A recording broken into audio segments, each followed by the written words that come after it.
me or my lawyer during the process. The Friday before the trial, I received a call, not from the prosecutor, but from the support people, that there may be an issue as the prosecution failed to file the motion of discovery. And because of the major failure to file all of the necessary evidence and testimony, he would not be allowed in trial.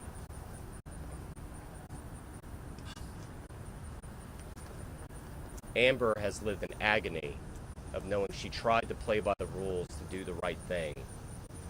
And because of the incompetence of this office, she will not see justice for what happened to her child. Robert Reynolds was charged with multiple rapes of an 11-year-old girl between 1983 and 1986. They also failed to file the necessary evidence in a timely manner. They dismissed the charge with prejudice because the Commonwealth's attorney's discovery violation, meaning that charge can never be refiled. The victim gave the following statement to our office. The Commonwealth's attorney's office under Steve Descano told me my voice cannot be heard because of political reasons. In that moment, my hope was shattered. I cried and cried, unable to understand why the judicial system had failed me yet again. They had 3 years to submit discovery, and yet I was simply shuffled between Commonwealth's attorney. The worst part is that she told me their incompetence was political. We found multiple improper plea agreements, as has been noted, where they choose to ignore the victims. They seek plea agreements so lenient that the court rejects them out of hand. They were rejected due to their offensiveness to the rule of law and the administrative of justice. I think of Commonwealth versus Hiram Rodriguez. Rodriguez was an illegal alien from Honduras who broke into the victim's home in the middle of the night, entered the bedroom where the mother and the 4-year-old child was asleep, and attempted to abduct the child. Blessedly, the defendant only made it as far as the living room, where the child's screaming apparently had him drop the child. There was overwhelming DNA evidence and a fingerprint there. He could have been punished up to maximum life in prison, and burglary was itself a 20-year prison sentence. In circuit court, the Commonwealth's attorney took what was possibly a life sentence and reduced it to a maximum of no more than 2 years, and they attempted to cap his actual sentence as no more than 2 years of active incarceration. And the judge noted, in rejecting this plea deal, this is every parent's worst nightmare. The court concluded, a criminal justice system that cannot protect a 4-year-old child in such circumstances is a failure. Ladies and gentlemen, that is a failure solely at the feet of Steve Descano. You could see cases like Brian Rojas, who took a machete after brutally wounding and murdering a cat, took a machete and tried to attack a police officer, nearly striking him.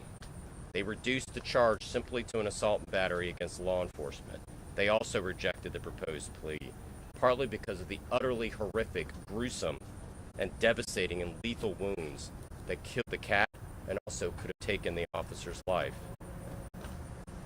You have Commonwealth versus Ray Imperato, who's charged with 4 counts of raping a child under the age of 13. Each was punishable to a mandatory minimum life sentence. The Fairfax Commonwealth's Attorney's Office agreed they would only serve 3 years in prison. Multiple charges, each with a life sentence. 3 years in prison.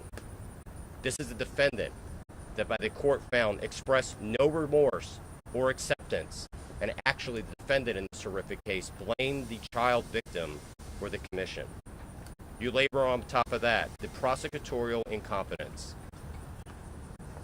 We have written email from a Fairfax Assistant Commonwealth's attorney begging their supervisors for help, that they recognize they were not competent to prosecute these cases. And I quote, I realize that I am both incredibly overwhelmed and completely unprepared to handle 48 of the worst crimes in our society. I'm wandering around blind here, attempting to figure out how to handle 48 sex cases with very, very little input. My experience is traffic, misdemeanors, guns, drugs, and financial crimes, and other low and mid-level felonies. sex crimes are cases I have never dealt with.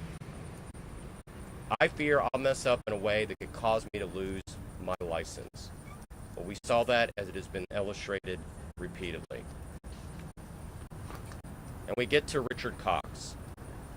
Richard Cox is an example of what happens when a justice system decides that they'd rather act like a social worker than be a prosecutor and allowed him back on our streets. He was a Tier 3 convicted sex offender who frequented Fairfax and Arlington County community recreation centers. He would enter those recreation centers and regularly undress and shower in women's locker rooms. He is a biological male. He has been a registered sex offender since the 1990s. He had previously been convicted of taking indecent liberties with a child, and he was required to register as a sex offender. In 2006, he was convicted of possession of child pornography, because in 2006, he was then found loitering in the children's section of a library with a laptop computer. The General Assembly decided to change the law. The law allowed anybody to change the sex on their state-issued driver's license to whatever their gender identity is.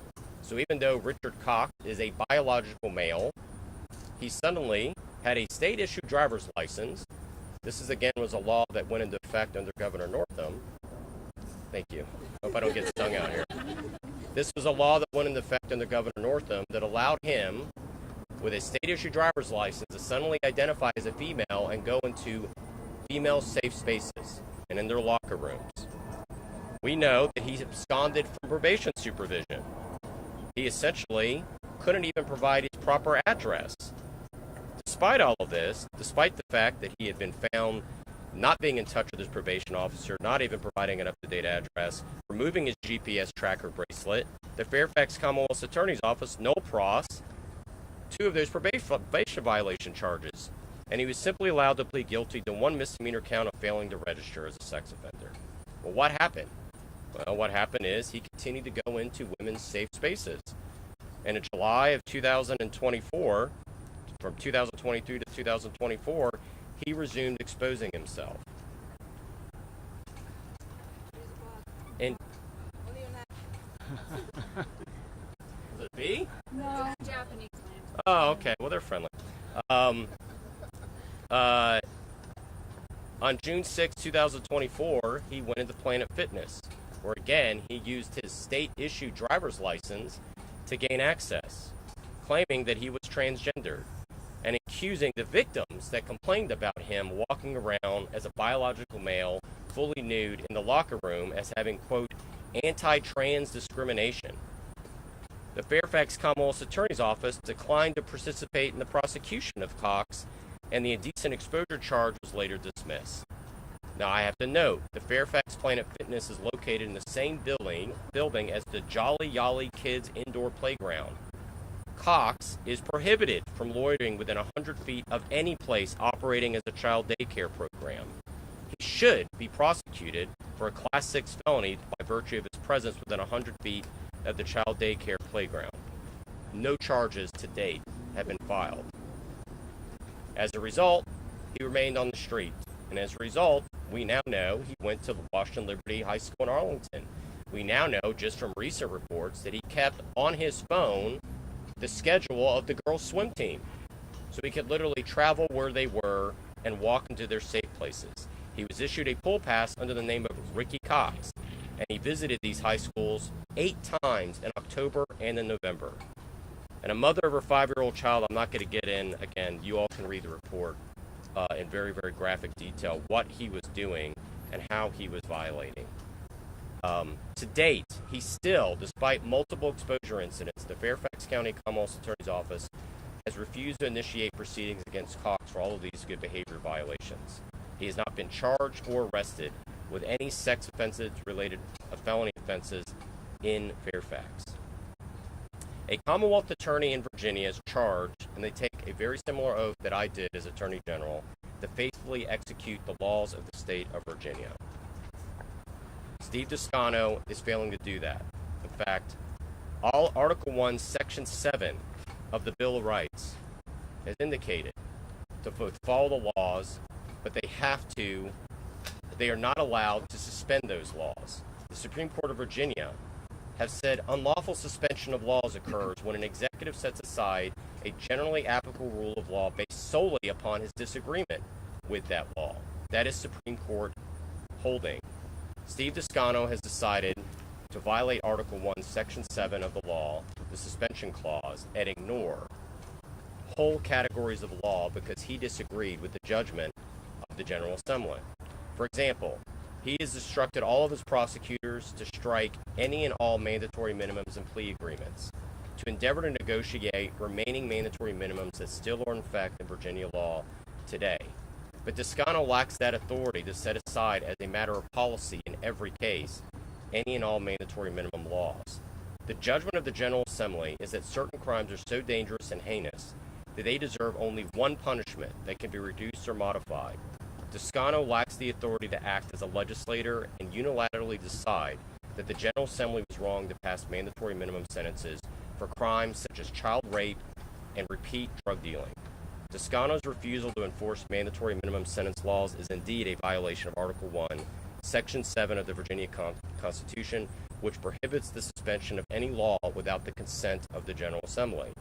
He has also said he will not charge any larceny-related crime of $1,500 or less. He has therefore essentially legalized theft for any item worth $1,500 or less, another violation of Article 1, Section 7. He has also ignored Virginia law by ignoring the requirements for cash bail for repeat felons. Current Virginia law requires any person arrested for a felony who's previously been convicted of a felony or who's on probation on bond for another unrelated arrest in any jurisdiction may be released only on a secured bond. He has decided to go and treat Fairfax as a no-cash bail jurisdiction in violation of the clear direction of the Virginia Code. He has asked his prosecutors never to seek cash bond. He's obviously entitled to his own opinion. He's not entitled to ignore Virginia law. As a result of what we have noted by Steve Descano, what we have seen is the gross incompetency. I'm referring this matter to the U.S. Department of Justice for further civil or criminal investigation of whether Fairfax Commonwealth Attorney's Office conduct has engaged in a pattern of practice in denying U.S. citizens the same rights, privileges, and immunities as illegal aliens in charging decisions and plea agreements.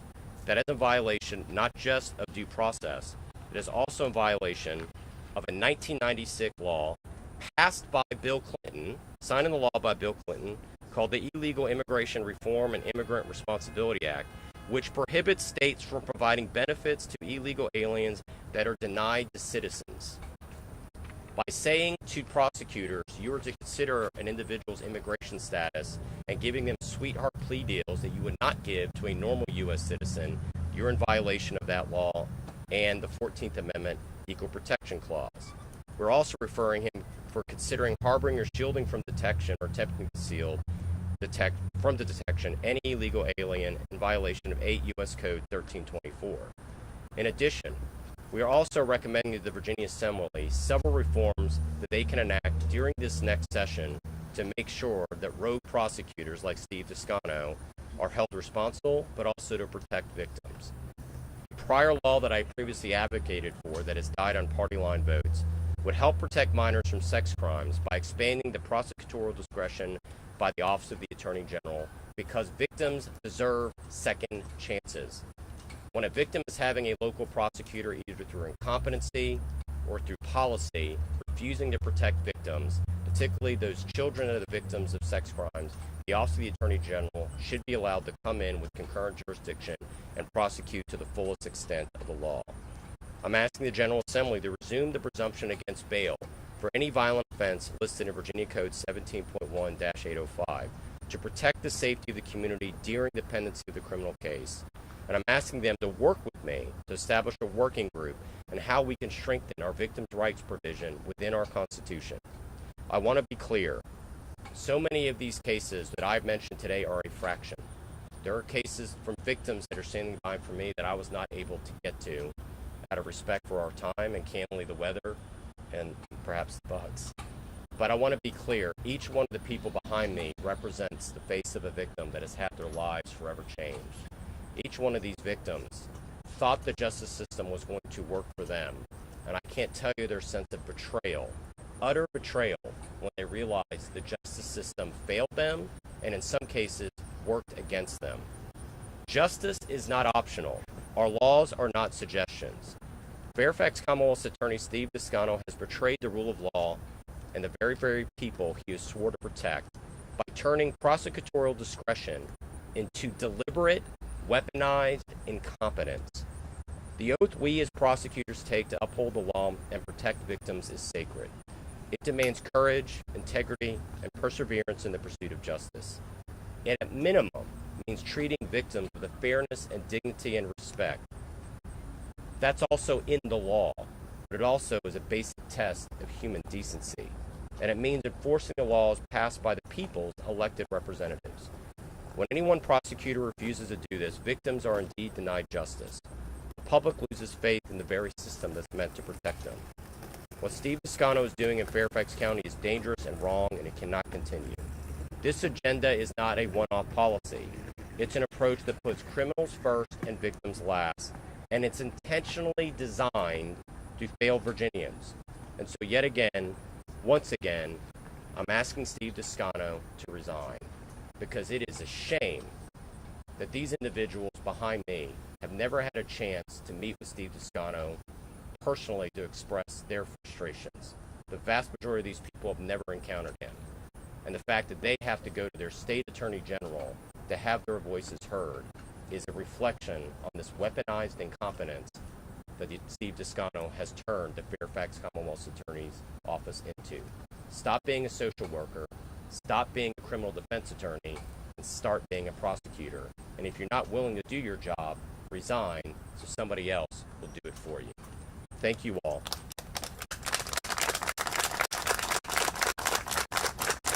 So I'm happy to answer questions. The victims behind me, I know they may they're willing to answer some questions as well. And I want to also thank them. They've been incredibly noble and brave to be willing to stand and relive some of the worst moments and the tragedies they've undergone in their lives.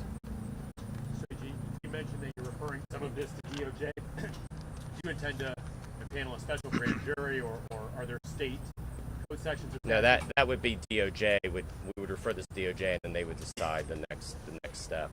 These are federal violations when you're violating the due process and the immigration law passed by President Clinton that says you can't provide special benefits to non-citizens compared to citizens. But no state statutes that you No. violate. No. One more, sorry. The Regina Redmond case. What piece of that case touched Loudoun County? I'm sorry, Fairfax County. So we just want to make it very clear, this is a Loudoun County case. However, it is a perfect example of another failed prosecution by a source-backed prosecutor. Thank you. Yeah, it is a Loudoun case. And, I mean, I think all of it is, when you look at these cases and Regina's case, it could have been prevented. And that's probably what, listen, there is no cry like the cry of a mother that's lost a child. But it is even more harrowing when it is a mom or a dad that realizes that their loved one was taken from an individual that should have never been back on the street. And I think, obviously, in Loudoun, they have a different Commonwealth's attorney now that does follow the law, but I think it's reflective of a broader issue that you have where a prosecutor will walk into court and they see actual two victims. They see the actual victim, but they also view the defendant as a quote victim. And when you have that mindset, the entire system breaks down, because the system works where you have a criminal defense attorney and their job is to vigorously defend you and your rights under the Constitution. Absolutely. That's how our system works, the way it should work. But the prosecutor's job is both be a voice for the victim and represent the Commonwealth in court and seek the safety of our victims. And I think and the safety of its citizens. And the system fails when the prosecutor fails to do his job. Nick? So, question on this one case. It's number 2, Commonwealth versus Ryan Durte, in this report titled Fairfax Commonwealth's Attorney Pressures 14-Year-Old Victim of Online Sexual Predator into unwanted plea deal. Just wanted to flag that because I know there's more than 17 cases examined in here. And your report says, against the victim's wishes, the Fairfax County Commonwealth Attorney offered the defendant a plea agreement where he would plead guilty to only 2 of 6 pending felony charges. He would not have to plead guilty to producing child pornography. The victim in this case, a minor, was shocked that this happened. So question for you, how do you feel about how this case played out, and did the prosecutor's office let this family down? Is this I want to be clear on which case I missed, which Ryan Durante? Yeah, it's number 2 in your report. This is the one where a 39-year-old met a 14-year-old girl online, began grooming her. Yeah. I mean, I think these are particularly heinous offenses because what you've, pardon me. I think what makes this particularly heinous is obviously, listen, there's no victimless crimes, but I think part of our job, I don't know when it became in society somehow acceptable that we no longer want to defend the innocence of a child. That a child's innocence is just something that we don't factor in. And in particular, and you can read the report, what this individual both texted and said, I kill people for fun, shows a level of depravity that almost shocks the conscience. And then for the victim to basically say they felt like they treated her more like the perpetrator rather than the victim of a crime. The reality is that we pass laws for that small subset of society that decides that your rights and your dignity don't matter to them. And even the worst, a small subset of society that decides a child's dignity and a child's innocence can be taken from them. And I can think few things that are more egregious. And the idea that we have seen a pattern in this office of not standing up for children and their innocence and their dignity just shocks the conscience. And it has happened over and over again.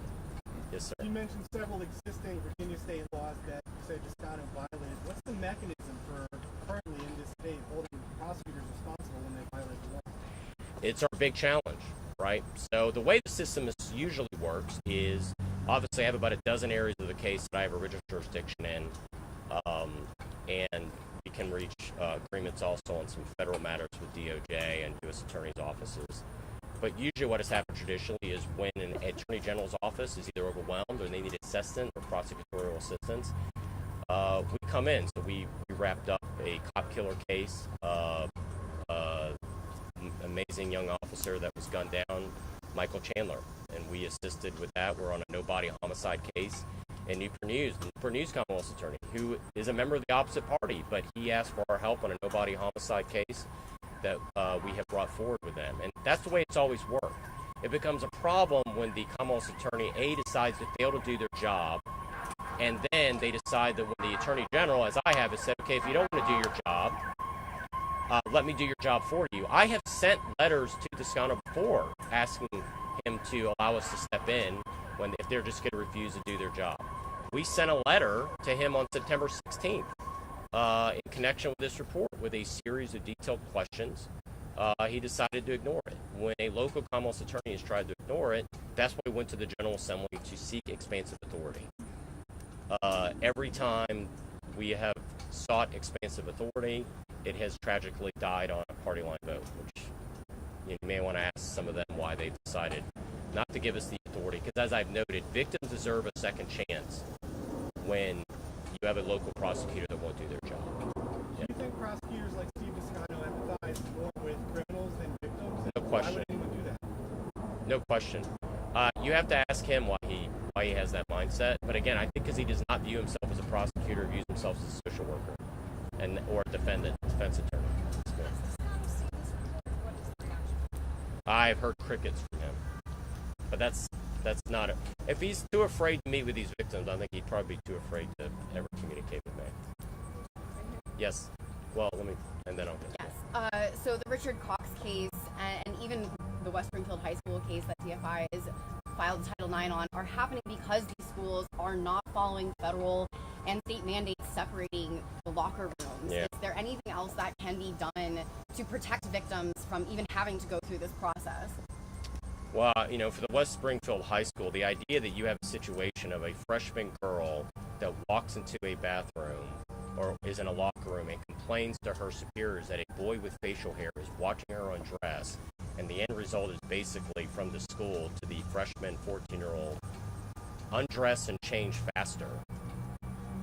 This is Exhibit A of what I've said before, of people being so open-minded their brain falls out. This is shocking to me that we're even having this debate. I do have a conversation and a call later today with the governor, and we're going to be talking about this. And stay tuned as far as West Springfield High School. Nick, you had another? Yeah, so in an Arlington courthouse yesterday, Richard Cox was there. He's facing several charges in Arlington County.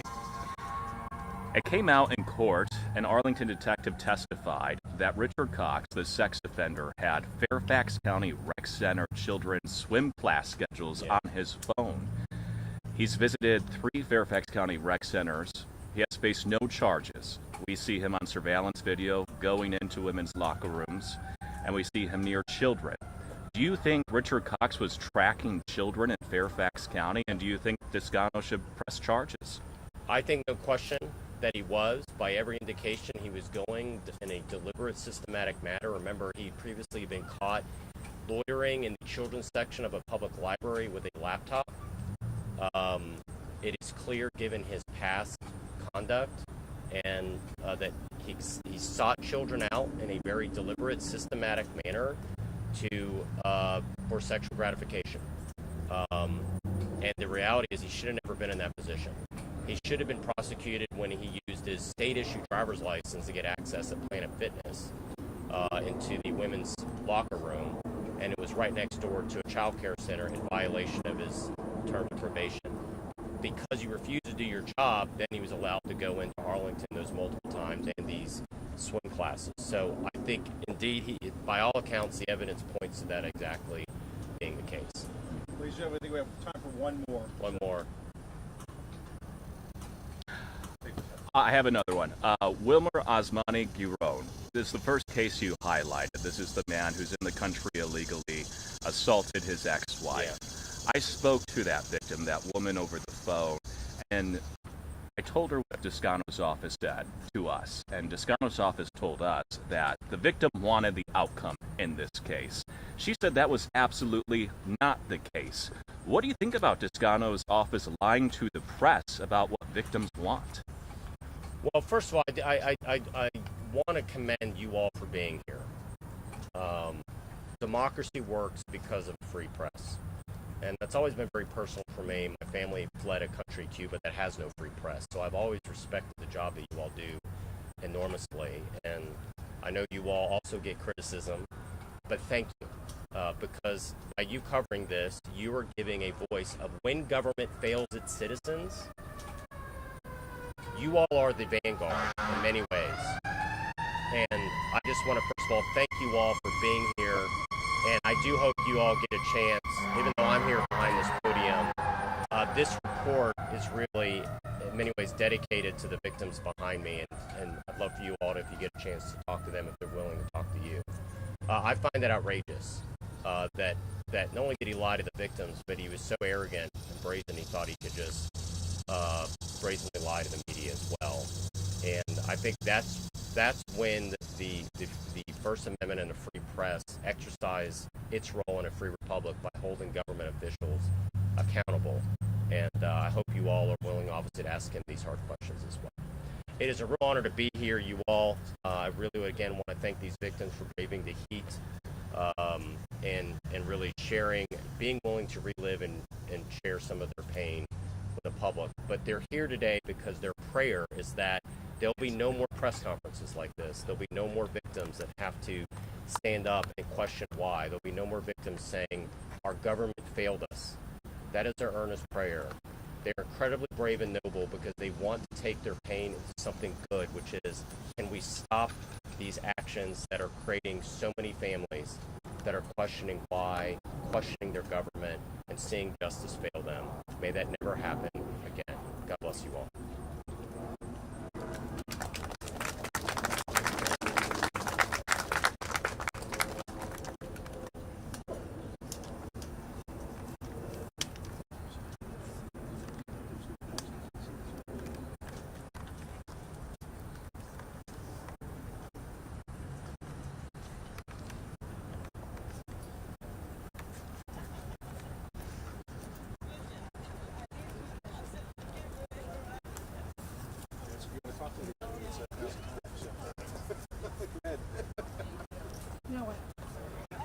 You want to talk about anybody?